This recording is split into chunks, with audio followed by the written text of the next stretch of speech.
The Trump administration made a bold announcement on Thursday, revealing a sweeping review of all 55 million active U.S. visas currently held globally, a move that's raising eyebrows and igniting discussions on immigration policy. This comprehensive examination aims to uncover potential violations that could lead to the cancellation of visas and subsequent deportation of foreign nationals. A primary reason behind this intensified focus on immigration enforcement is the alleged need to safeguard U.S. national security and public safety. In a statement from the State Department, it was outlined that every visa holder, including tourists, students, professionals, and business travelers, will undergo a stringent process of continuous vetting. This process scrutinizes various factors that could render someone ineligible for their visa, such as failure to leave the country in time, engaging in criminal behavior, posing a threat to public safety, or having connections to terrorism.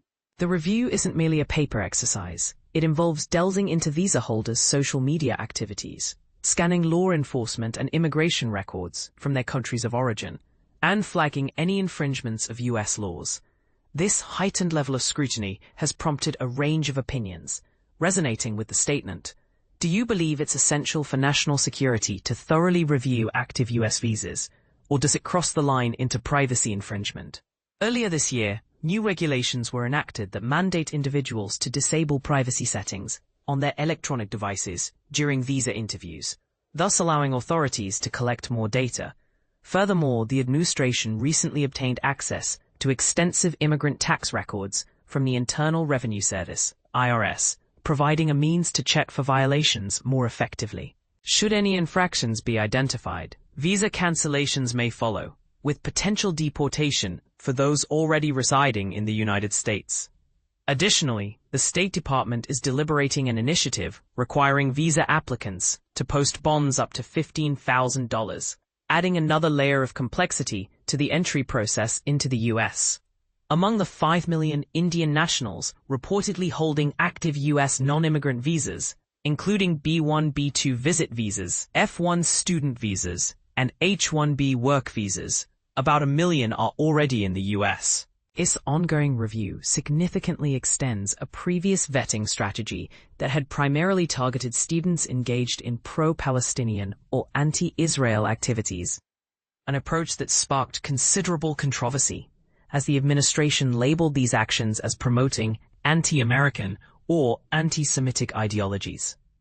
Since the Trump administration's inception in January, over 6,000 student visas have been revoked on various grounds, including visa overstays, legal violations, and around 300 instances of alleged support for terrorism.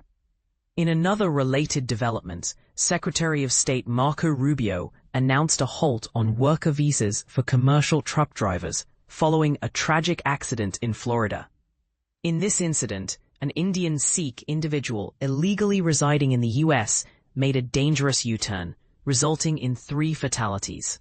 The driver, identified as Harjinder Singh, failed his English fluency and road sign assessments, only managing to answer 2 out of 12 questions correctly and identifying just 1 out of 4 highway signs displayed to him.